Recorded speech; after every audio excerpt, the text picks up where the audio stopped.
dalam firman Tuhan dengan tema 10 tekad rohani, peraih sukses part yang ke-10. Dan kembali firman Tuhan akan dibawakan oleh Pastor Dr. Timothy Roy Kartiko. Waktu dan tempat saya persilakan. Selamat petang para kekasih. Terima kasih pada Bapak Pendeta Handi Effendi yang telah mengusahakan kita semua bisa mengikuti Zoom meeting dalam Bible Study GKG ini. Para kekasih, sebelum kita akan mendengar firman, kita akan tunduk kepala, kita akan masuk dalam doa. Bapa yang baik di dalam sorga, petang hari ini adalah sesuatu yang Kau tetapkan bagi kami. Bukan sesuatu yang rutin, dua Selasa sekali, tetapi ini merupakan sesuatu tarikan, daya tarik dari Tuhan yang telah membawa kami meninggalkan pekerjaan dan waktu istirahat kami, untuk kami boleh datang sowan di hadapan hadirat Bapa. Oleh sebab itu Tuhan, hargailah setiap ibu dan bapak, pemuda dan pemudi yang mengikuti Bible Study via Zoom ini. Tuhan akan melimpahkan anugerah-Mu, pengertian-pengertian ilahi yang luar biasa yang akan mengalahkan semua persoalan jasmani, keuangan, kesehatan, dan segala persoalan-persoalan duniawi kami. Terima kasih Bapa, segala anasir dan segala oknum pekerjaan kuasa gelapan, pengaruh-pengaruh dan lingkup yang tidak baik, kami patahkan, kami hancurkan dalam nama Yesus. Dalam nama Yesus. Dan darah anak domba Allah membasuh dan menyucikan kami semuanya. Sehingga kami boleh semuanya layak sebagai satu tubuh datang kepada Tuhan. Dan kami akan pulang malam ini berpisah satu dengan yang lain.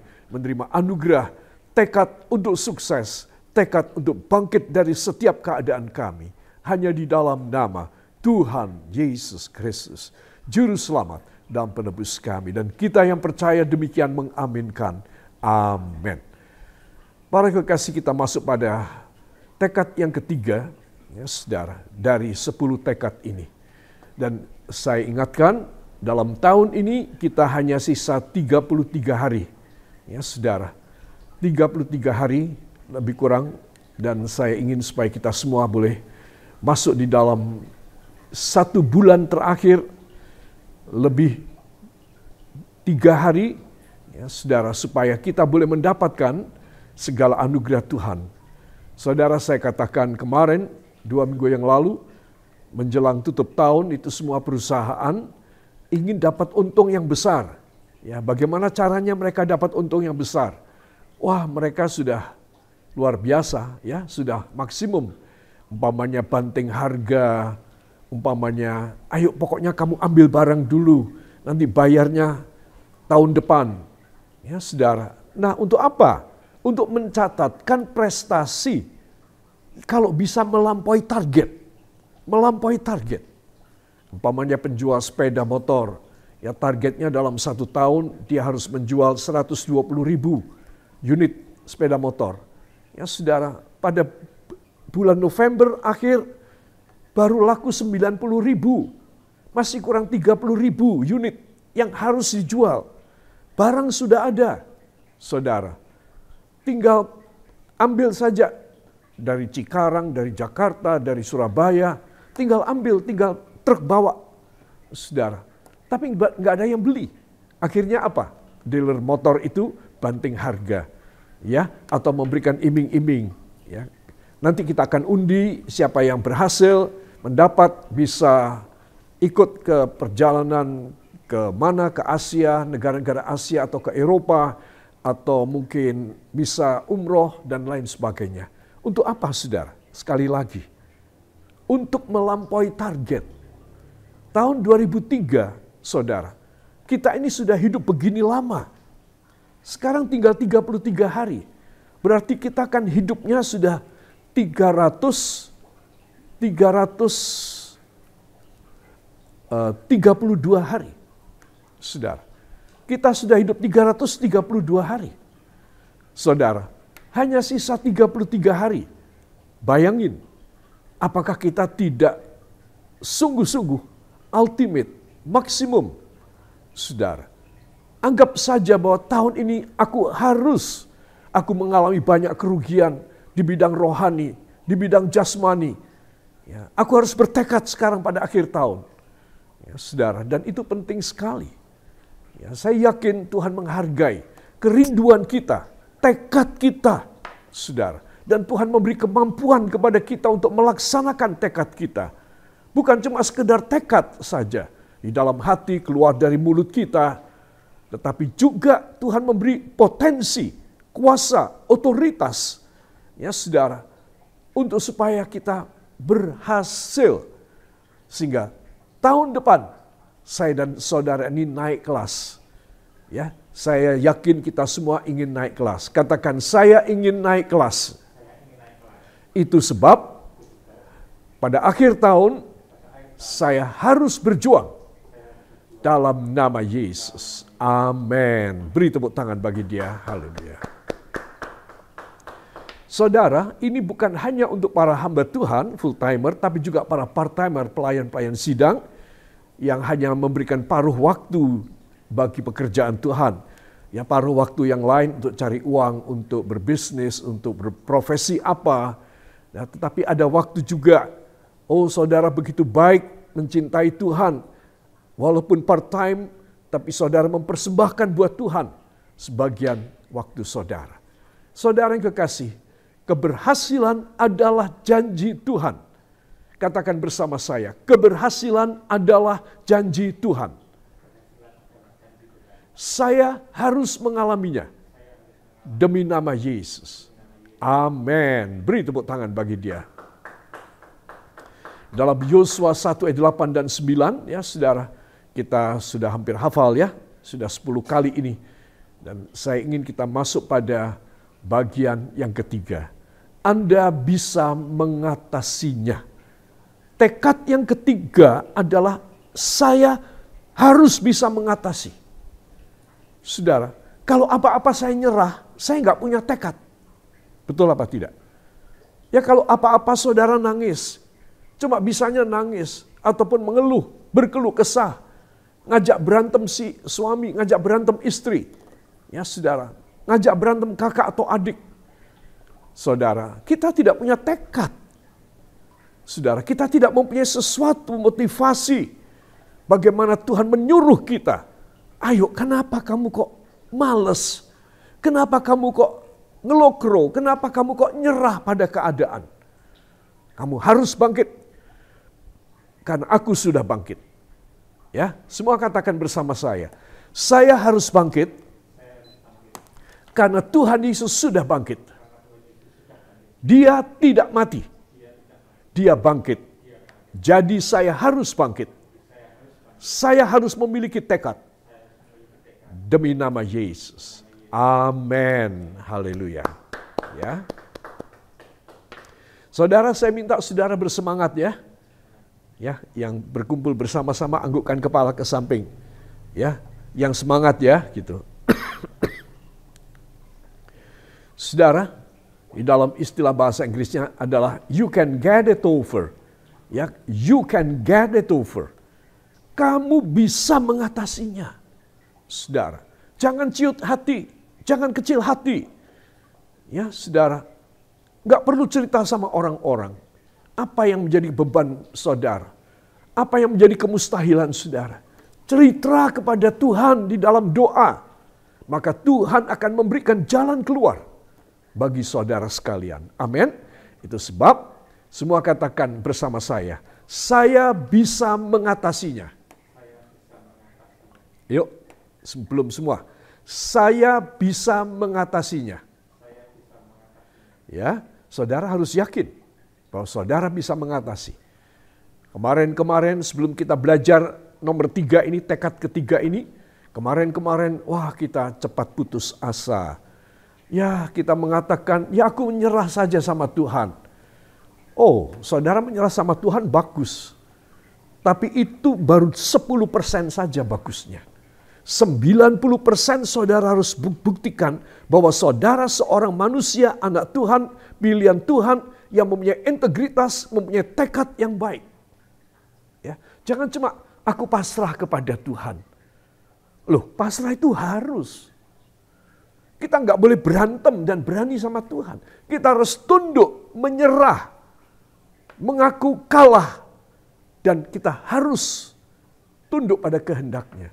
Tetapi 90% yang lain Tuhan ingin supaya kita bangkit. Ya. Setelah saya dan Anda menyerahkan hidup kita kepada Tuhan, kita harus bertanya, Tuhan terus bagaimana dengan saya? Tolong beri jalan, tolong beri kemampuan, tolong beri semangat, tolong beri potensi, kuasa, otoritas Tuhan. Saya begini terus setiap hari, terbaring di tempat tidur karena saya sakit terus. Yang lain berkata, Tuhan saya setiap hari kekurangan uang terus. Gak pernah kelimpahan, gak pernah kelebihan, selalu kurang. Saudara, Tuhan datang, Yohanes 10 ayat 10. Aku datang supaya domba-dombaku mengalami, menerima hidup yang berkelimpahan. Yaitu berkelimpahan di dalam aku. Saudara. Nah, jadi Tuhan telah berjanji. Sekarang kita tidak boleh pasrah. Ya sudah, kalau ada berkat, ya aku makan. Nggak ada berkat, ya enggak makan. Nggak boleh, itu namanya bukan tekad.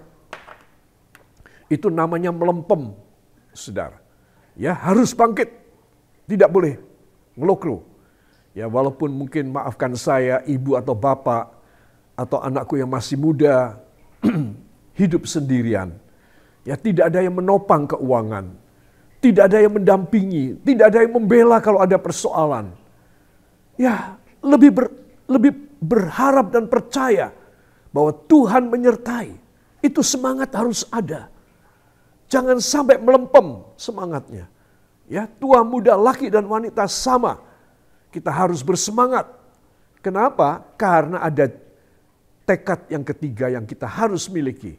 Katakan, saya bisa mengatasinya. Tidak ada satu problema yang saya tidak bisa mengatasi. Amin. Beri tepuk tangan bagi dia. Yang meriah. Biar saudara semangat. Terus, yang lama. Tuhan memberkati saudara. Amin. Ya. Itu sebab saya ingin mengajak semua saudara. Kita masuk pada nomor 3 ini dahsyat. Ya, saudara. Nah, semangat itu dimulai dari apa? Mari kita akan membuka Filipi 3 ayat 13 dan 14.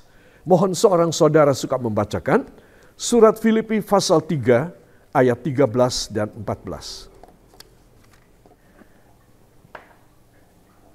Yuk, saudara-saudara, aku sendiri tidak menganggap bahwa aku telah mengangkatmu, tetapi ini yang kulakukan. Aku melakukan apa yang telah dilakukan dan mengarahkan diri kepada apa yang dia lakukan. Dan berlari-lari kepada tujuan untuk memperoleh hadiah. Itu panggilan surgawi dari Allah dalam Kristus Yesus. Amin. Terima kasih. Ya. Para kekasih, di sini kita membaca, saudara-saudara, kata Rasul Paulus, aku sendiri tidak menganggap bahwa aku telah menangkapnya. Tetapi ini yang kulakukan, aku melupakan apa yang telah di belakangku dan mengarahkan diri kepada apa yang di hadapanku. Dan berlari-lari kepada tujuan untuk memperoleh hadiah, yaitu panggilan sorgawi dari Allah dalam Kristus Yesus. Katakan, luar biasa. Saya aminkan menjadi tekad saya. Saya bisa mengatasinya.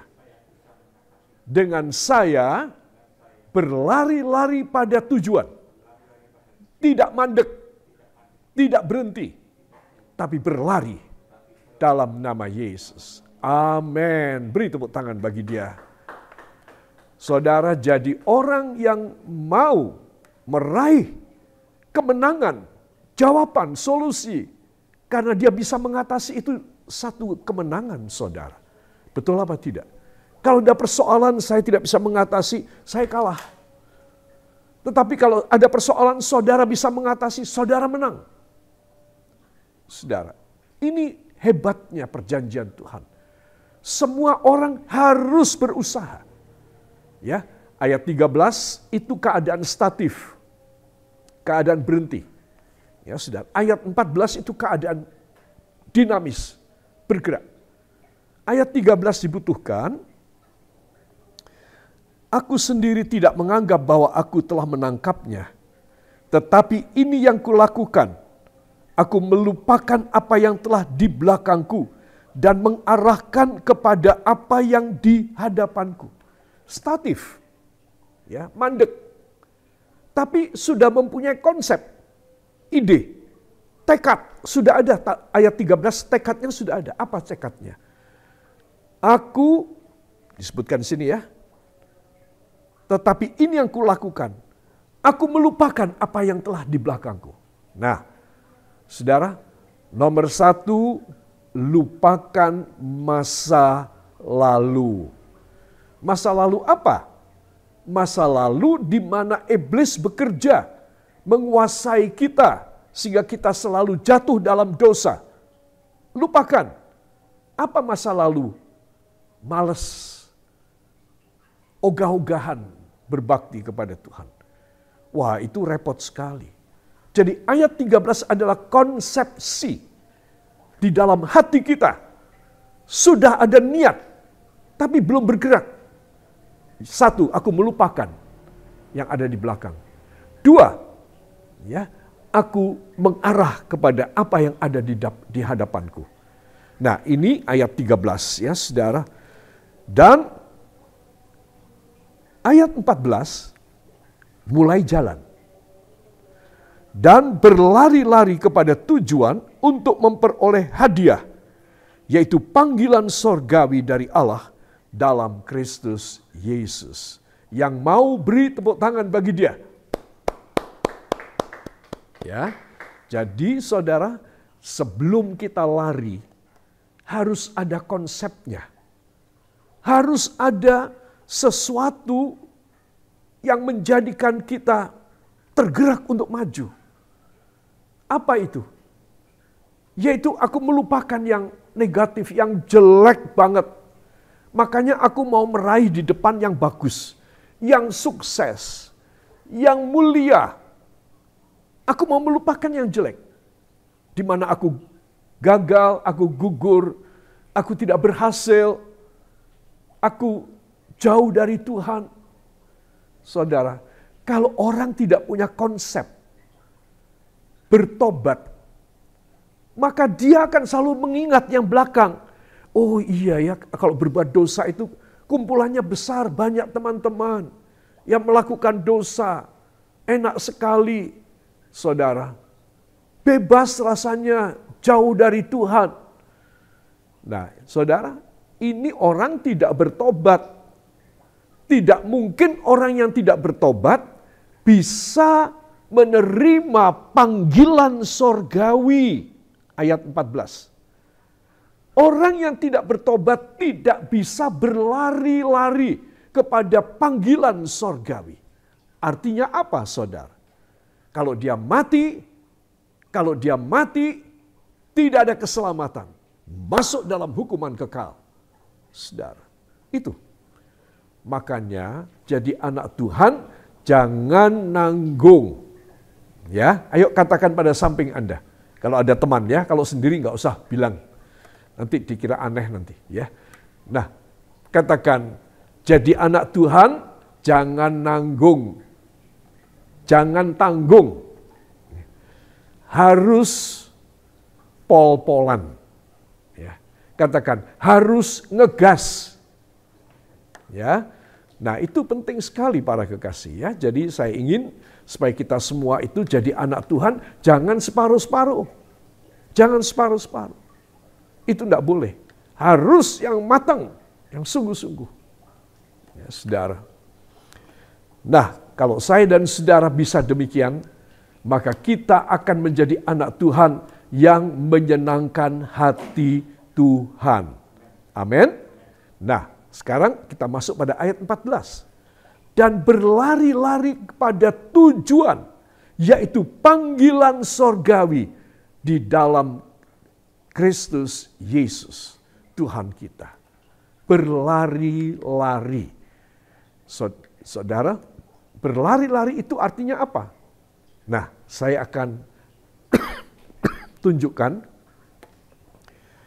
bagaimana pelatnas, ya, pelatnas itu adalah pusat latihan nasional untuk olahragawan-olahragawati yang akan masuk pada pertandingan PON atau Olimpiade, ya saudara.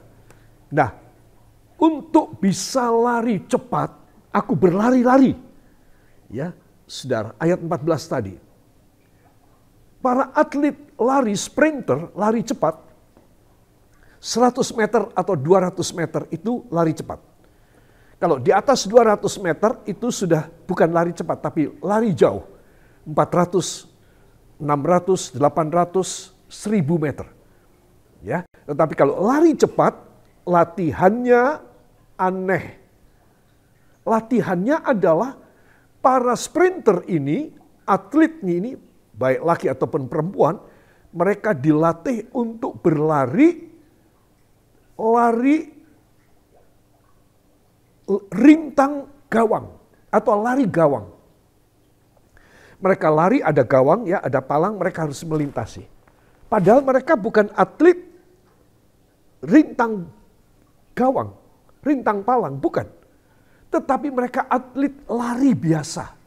Tapi karena sprinter, lari cepat, mereka harus latihan melewati papan, melewati garis penghalang-penghalang. Supaya apa?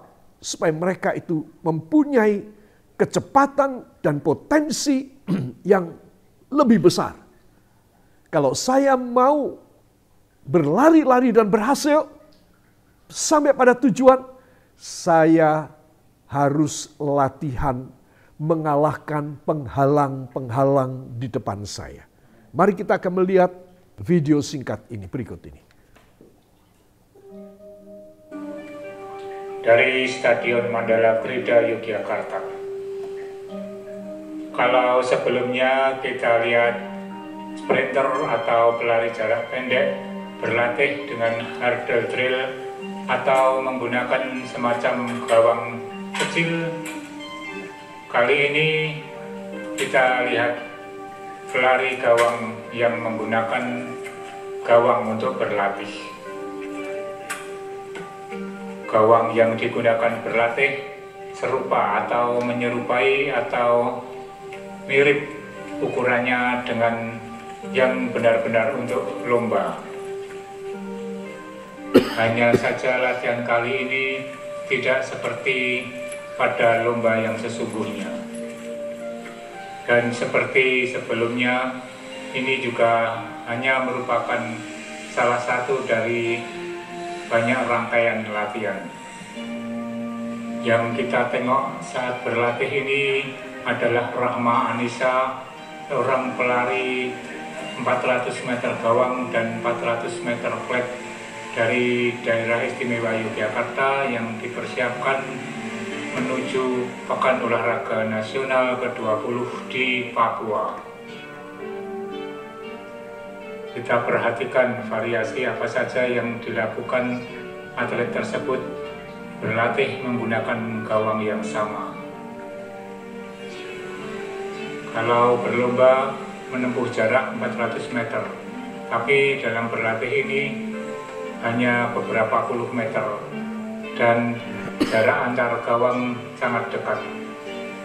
Sepertinya menjemukan karena melakukan gerakan-gerakan yang sama berulang-ulang, tapi itulah yang harus dilakukan demi meraih prestasi yang lebih tinggi. Para kekasih, apa yang kita lihat, ya, saudara kepengen lihat lebih jauh kan, ya, jangan nanti malah ngantuk. Lebih baik mendengar firman jadi seger. Nah, kita tadi sudah lihat, saudara, bahwa pelari sprinter maupun pelari jauh 400 meter, lari flat, itu latihannya menggunakan gawang atau perintang. Kata perintang adalah hambatan. Hambatan adalah cobaan, testing, ujian, problema, kemustahilan. Saudara lihat tadi atlet perempuan tadi, dia melatih. Memang dikatakan oleh tadi narator mengatakan memang ini latihan yang membosankan. Membosankan. Karena terus-menerus harus melompati gawang-gawang tersebut dalam jarak yang pendek. Ya, saudara, padahal dia bukan pelari gawang. Dia pelari cepat. Tetapi untuk latihannya menggunakan gawang. Orang yang mau berhasil di dalam berlari berlomba-lomba pada panggilan ilahi harus bisa mengalahkan. You must get it over every time you receive and you face all the problems, all the mistakes, and all the stumbling blocks in your life, all the tests. Semua testing, ujian, hambatan, ya saudara, bahkan penjegalan, ya, stumbling block, segala sesuatu itu kita harus bisa mengatasinya. Sehingga apa? Karena itu cuma latihan. Tuhan akan membantu kita. Tuhan berjanji, engkau tidak akan mengalami ujian melampaui kemampuanmu. Ujian yang aku berikan adalah ujian manusia. Amin. Jadi ujian yang biasa sebagai manusia. Jadi kita harus bisa mengatasinya. Jangan saudara mengatakan, saya nggak bisa, saya kurang pengertian Alkitab, saya jiwa baru. Nggak boleh. Begitu saudara percaya, dibaptiskan, saudara sudah menjadi anak Tuhan. Di sorga tidak ada klasifikasi, tidak ada pembagian, oh ini yang baru setahun, di bawah setahun di sini rumahnya. Oh ini di bawah 5 tahun, oh ini di bawah 10 tahun. Tidak ada. Saudara percaya dan dibaptiskan, saudara anak Tuhan. Amin. Jadi saudara dan saya perlu selalu berlatih bahwa aku akan bisa mengatasinya. Siapa di antara kita malam hari ini yang datang di dalam Zoom meeting Bible study kita ini dalam keadaan yang gundah gulana, dalam keadaan yang sedih, dalam keadaan yang kurang mapan, kurang enak, kan ada persoalan-persoalan. Saya akan berdoa sekarang buat saudara. Kalau saudara merasa beban saudara berat dan saudara tidak bisa melampaui papan-papan penghalang tersebut, ya saudara, asal ada gawang, saudara samber, saudara jatuh, gawangnya jatuh. Itu saudara tidak berhasil. Latihan lagi, ayo bangun. Ya, coba lagi lompat sambil lari. Oh, berhasil. Ya, pada usaha yang kedua, ketiga atau keempat berhasil. Nah, di depan ada lagi palang penghalang. Ayo lompat lagi. Nah, saudara harus berhasil mengalahkan semua problema dalam hidup saudara. Karena Roh Kudus memberi kemampuan dan kekuatan, hikmat, akal budi, pengertian, pengetahuan, supaya saya dan saudara mahir, pintar di dalam mengatasi segala perkara. Yang percaya beri tepuk tangan bagi dia. Haleluya. Sekarang saya akan mendoakan siapa yang ada masalah, ada sesuatu hal yang berat dalam hidupnya, angkat tangan kanan, pejamkan mata, taruh tangan kiri pada jantung saudara. Saya akan berdoa buat saudara. Ya Bapa yang baik, Engkau melihat setiap kekasih, tua, muda, laki dan wanita, yang saat ini mengangkat tangan, dan satu tangan ditaruh di jantung. Engkau tahu maksud kami memohon belas kasih-Mu, supaya segala gawang, rintang palang ini, yang menghambat dalam hidup kami, ujian, pencobaan, problema, kemustahilan, semuanya kami bisa mengatasinya. Sebab itu Tuhan, siapa yang datang di dalam Zoom meeting ini dengan sedih, dengan kekurangan biaya hidup, dengan sakit, dengan tidak happy, dengan kecewa, dengan deg-degan hidupnya, Engkau jamah dalam nama Yesus. Saudara, engkau dijamah dalam nama Yesus. Kuasa Roh Kudus masuk dalam hidupmu. Engkau mengalami kesegaran ilahi. Allah pribadi bekerja di dalam rumah tangga, bekerja dalam pribadi saudara. Engkau menjadi orang-orang yang lebih daripada orang yang menang. Diberkatilah saudara yang angkat tangan. Saudara akan pulang dengan mujizat jawaban doa hanya di dalam nama Tuhan Yesus Kristus, Juru Selamat dan Penebus kami. Dan kita yang percaya mengaminkan. Amin. Beri tepuk tangan bagi dia. Saudara, saya mau tahu siapa yang mantap dia mendapat jawaban. Lambaikan tangan. Amin. Mujizat terjadi kepada saudara. Jangan kecil hati, jangan kecewa. Tuhan membuka jalan. Doa kita doa yang penuh kuasa. Dan tidak ada yang bisa menghambat doa orang benar. Amin. Beri tepuk tangan sekali lagi bagi dia. Haleluya. Para kekasih, ini dia rahasianya ya. Berlari-lari pada tujuan untuk memperoleh hadiah, yaitu panggilan sorgawi. Aku melupakan apa yang telah di belakangku. Ya saudara, ini kita masuk pada tekad yang ketiga. Mari kita akan membuka sebuah ayat untuk tekad yang ketiga ini. Kita akan baca Wahyu 3 ayat yang ke-8. 1, 2. Aku tahu segala pekerjaanmu. Lihatlah, aku telah membuka pintu bagimu yang tidak dapat ditutup oleh seorang pun. Aku tahu bahwa kekuatanmu tidak seberapa. Namun engkau menuruti firmanku dan engkau tidak menyangkal namaku. Amin. Beri tepuk tangan bagi dia. Saudara yang kekasih, kata aku tahu segala pekerjaanmu. Ini menunjukkan empati Tuhan, cinta Tuhan. Saudara, mungkin kita dalam hati merasa aku nggak berbuat apa-apa sih buat Tuhan. Atau pun kalau aku melayani, aku berkorban sedikit sekali. Oh saudara, apa yang saudara anggap sedikit sekali itu dihargai oleh Tuhan. Saudara, engkau tidak boleh merasa minderwaardig, kompleks. Ya, orang Belanda bilang minderwaardig. Kemudian kita di Indonesia kita mengatakan minder. Ada yang bilang melinder. Ya, pokoknya merasa tidak mampu. Ya, tidak pede. Saudara tidak boleh. Kenapa? Karena saudara mempunyai Allah yang tahu, mengetahui. Saudara, mengetahui segala perkara di dalam hidup saudara. Besar hati. Ketika saudara susah. Ketika saudara dibikin menangis oleh orang lain. Ketika saudara mengalami ditinggalkan oleh orang yang mencintai saudara ataupun saudara cintai. Saudara kecil hati. Saudara remuk hatinya. Ya, saudara harus minta kepada Tuhan supaya Tuhan memberikan pemulihan pada hati saudara. Saudara tidak boleh terus ada di dalam keadaan aku lemah. Aku lagi ada cobaan. Gak bisa ke gereja.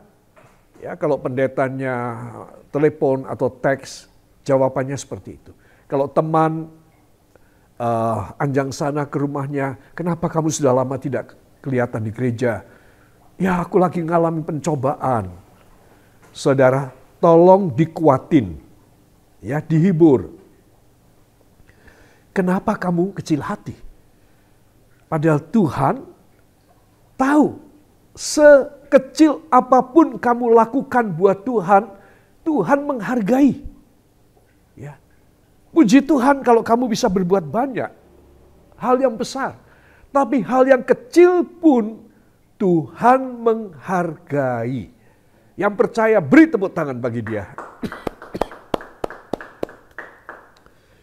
Jadi tidak boleh ada anak Tuhan yang minderwaardig, yang tidak pede. Ya, ayo katakan pada samping Anda, kalau ada teman katakan kita harus selalu pede.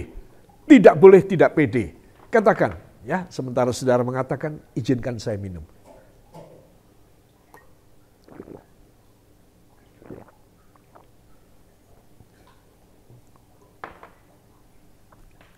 Jadi para kekasih, kita harus tahu bahwa seorang anak Tuhan itu ada di bawah perjanjian Tuhan. Katakan bersama saya. Ayo angkat tangan kanan saudara, taruh tangan kiri pada jantung saudara, katakan. Terima kasih Bapa, karena mulai sekarang hamba yakin bahwa sejarah hidup hamba, naik turun hidup hamba, ada di dalam pengawasan Tuhan. Ketika hamba turun ke bawah, Tuhan mengangkat hamba ke atas. Ketika hamba ada di atas, Tuhan menyangga hamba untuk tetap di atas. Terima kasih Tuhan, hamba pede, hamba yakin bahwa hamba bisa mengatasi dalam nama Yesus. Amin. Beri tepuk tangan bagi dia. Haleluya. Saudara, kenapa saya sangat menekankan ini? Sebab iblis musuh kita selalu berbisik pada telinga hati kita. Tuh lihat, kamu kayak gini sudah berapa minggu, sudah berapa hari, sudah berapa bulan. Ternyata bahwa Tuhanmu tidak menjamahkan, Tuhanmu tidak menolong kamu kan? Kamu masih mau percaya sama Tuhan Yesus. Nah, iblis itu selalu memprovokasi. Ketika saudara sedang bimbang, bertanya-tanya, Tuhan kapan engkau jawab? Itu iblis ambil kesempatan untuk bisikin saya dan bisikin saudara. Hati-hati, kita tidak boleh lengah. Itu sebab begitu kita merasa lemah, begitu angkat tangan saudara, menyembah kepada Tuhan, berdoa, dan minta supaya Tuhan menjamah saudara. Amin. Sehingga iblis tidak mempunyai akses untuk menggoda, untuk mencoba, supaya saudara kepincut, saudara tertarik pada bisikannya. Enggak bisa. Engkau tahu bahwa ini bisikan iblis, langsung engkau tengking dalam nama Yesus. Hai bisikan iblis, pergi, keluar dari hidupku. Saudara, kalau saudara demikian, maka kalimat pertama ini berkhasiat buat saudara. Aku tahu, kata Tuhan, segala pekerjaanmu. Jadi, saudara kuat imannya, saudara bertekad, aku bisa mengatasinya, itu dipandang baik oleh Tuhan. Bahwa saudara seorang anak Tuhan yang bertekad, saudara enggak bisa menyerah. Saudara tidak bisa dibujuk oleh iblis. Amin. Yang mau beri tepuk tangan bagi dia. Haleluya. Saya berharap saudara menjadi kuat ya di dalam semua keadaan. Jangan pernah bimbang. Ketika engkau bimbang, iblis masuk. Tetapi ketika engkau tidak bimbang, walaupun engkau mengalami cobaan, problema, enggak ada jalan, tetapi engkau angkat tangan dan engkau dekat dengan Tuhan. Wow, Tuhan langsung kirim malaikat. Kirim siapa saudara? Kirim malaikat untuk membantu saudara dalam segala kelemahan saudara. Dia memberikan Roh Kudus-Nya yang luar biasa. Ini yang saya selalu alami dalam hidup saya. Ketika saya tidak mampu, ketika saya tidak bisa mengatasi, dulu selama 48 tahun 50 hari saya hidup dengan Pastor Syaini, saudara. Dan beliau sudah meninggalkan kita dan pulang ke rumah Bapa 2 tahun 4 bulan 2 tahun 4 bulan 24 hari. Saudara, dulu kami juga demikian. Tetapi kami tidak mau menerima bisikan iblis. Kalau kita bermaksud baik, iblis bisikin juga. Kenapa kamu mau berbuat ini, kenapa sih? Kamu sendiri nggak bisa makan kan? Kamu sendiri uangnya nggak ada. Kenapa kamu berkorban buat orang lain? Buat pekerjaan Tuhan, buat gereja yang ada di gubuk-gubuk. Kamu membangunkan pos PI buat mereka. Padahal kamu makan aja setengah mati. Anakmu kamu nggak bisa kasih susu. Anakmu hanya kamu kasih minum tajin. Itu jadinya seperti anak saya nomor 1 Melkah, ada nggak Melkah? Dan nomor 2 Matthew itu. Ini anak tajin ini. Ya saudara, nah itu dadah-dadah itu. Nah saudara, saya dan ibu gembala, istri saya tidak bisa. Sampai lama tidak bisa memberikan susu, saudara. Kenapa? Karena saya mengalami ujian. Saya tahu saya sedang diuji. Wah, saya tambah bergaya sama Tuhan. Saya tambah pol-polan. Karena saya tahu saya lagi diuji. Ya saudara, itu makanya Tuhan jatuh hati kepada saya. Orang lain gak boleh ngiri. Ya, lu ngiri, rugi sendiri lu. Lakukan seperti yang aku lakukan. Gak usah ngiri. Saudara, Tuhan tuh sangat berbelas kasih sama saya. Sama kami berdua. 48 tahun, 50 hari. Saudara, sampai sekarang ini, Tuhan begitu berbelas kasih kepada saya. Apa sebab? Ini loh. Aku tahu segala pekerjaanmu. Jangan kecil hati. Jadi kalau saya dan saudara itu punya sesuatu yang bisa kita kerjakan buat Tuhan, membantu gembala-gembala sidang saudara, membantu orang-orang miskin, membantu pekerjaan Tuhan. Wah, saudara hebat. Ya. Coba saudara punya jempol enggak? Tolong, yang punya jempol tolong begini. Kasih jempol deh. Ya, terus ikuti kata-kata saya. Terima kasih Bapa, jadikan hamba anakmu yang jempolan, yang sungguh-sungguh mempermuliakan namamu, mengutamakan pekerjaan Tuhan, mencintai Engkau, dan memberikan segala yang ada pada hamba untuk kemuliaan Bapa. Karena hamba percaya Engkau mengetahui semuanya. Dalam nama Yesus. Amin. Beri tepuk tangan bagi dia. Ya, luar biasa. Mulai malam ini jadi anak Tuhan yang luar biasa. Amin. Saya masuk pada pertanyaan. Ya, pada dari catatan staf saya, tinggal 2 MK yang belum mendapat bagian untuk menjawab. Tolong kepada MK Kefas, ada Kefas ya? Ada enggak? Ada, Pak Pendeta. Oh ada, ya. Ya GB, ya. Tolong MK Kefas jawab tekad 1, 2, dan 3. Ayo, kalau bisa seluruh anggota dapat hadiah. Tekad pertama memiliki pikiran terus. Tekad 2, saya adalah anak Allah. Tekad ketiga, Anda bisa mengatasinya. Amin. Semua beri tepuk tangan buat Tuhan. Haleluya. Ya, nanti hadiah akan dikirim COD tanpa ongkir. Ya, Tuhan memberkati. Kemudian saya akan bertanya kepada MK Kaki Dian. Ya, MK Kaki Dian. Jogja atau apa? Jogja ya, Jogja. Dari MK-nya Bapak Daud. MK Kaki Dian, ya, tolong disebutkan tekad nomor 3 berdasarkan ayat apa?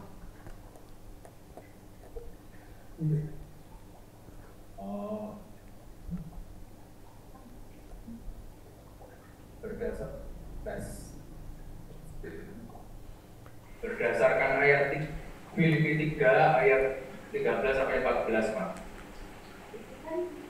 Apa?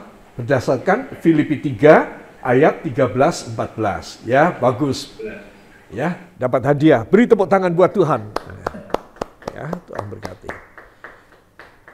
Para kekasih, kita harus nggak boleh lupa. Saya akan jalannya pelan-pelan saja, ya, memberikan firman pelan-pelan supaya saudara bisa mengerti. Ya, maafkan saya kalau kemarin-kemarin omongnya cepat seperti kereta, wush. Ya, sekarang saya akan lambat seperti kereta bumel kata orang Belanda. Ya, dalam bahasa Jawa sepur kluthuk. Nah, tahu sepur kluthuk belum?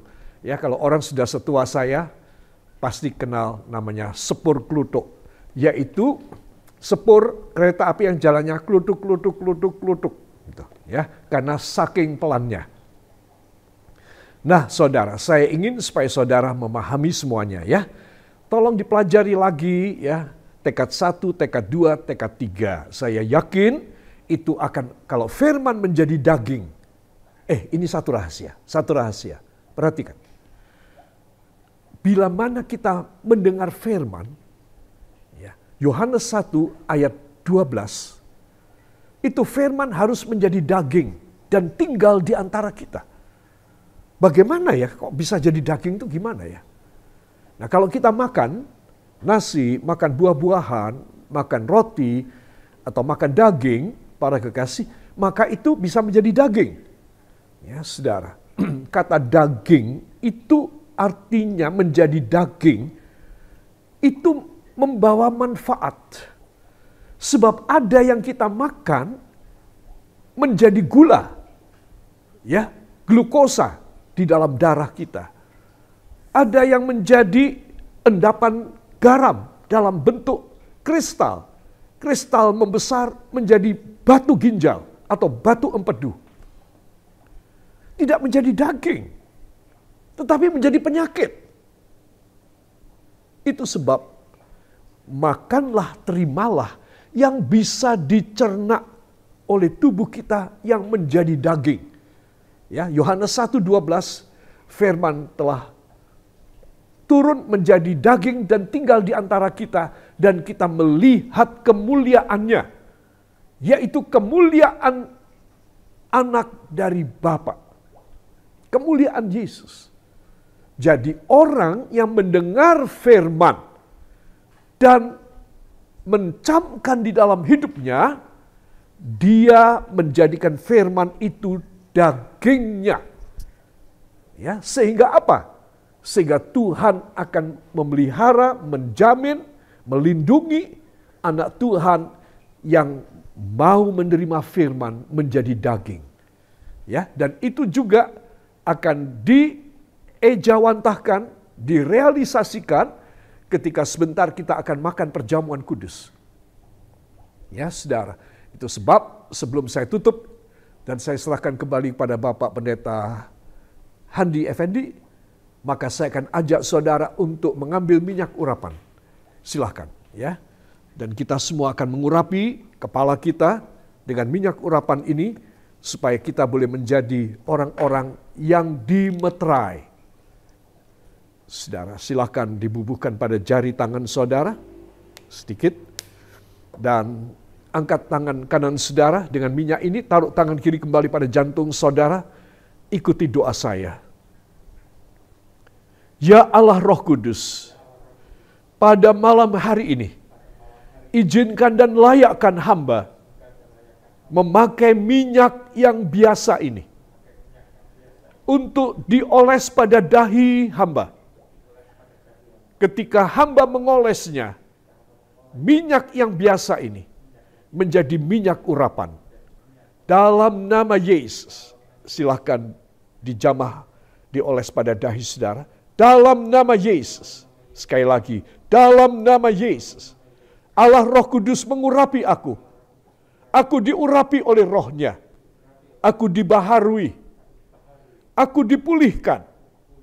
Aku diberkati. Aku disucikan untuk menjadi alat kebenaran. Supaya hidupku berguna dan menerima upah panggilan sorgawi. Dalam nama Yesus, aku dibaharui. Aku dipakai oleh Tuhan. Angkat dua tangan, ucapkan terima kasih. Dengan suara saudara, lebih keras lagi, terima kasih Bapa. Terima kasih Yesus. Terima kasih Roh Kudus. Beri tepuk tangan bagi dia. Diberkatilah engkau saudara hanya di dalam nama Tuhan Yesus Kristus, Juru Selamat dan Penebus kami. Dan kita yang percaya diberkati mengaminkan. Amin. Tuhan memberkati.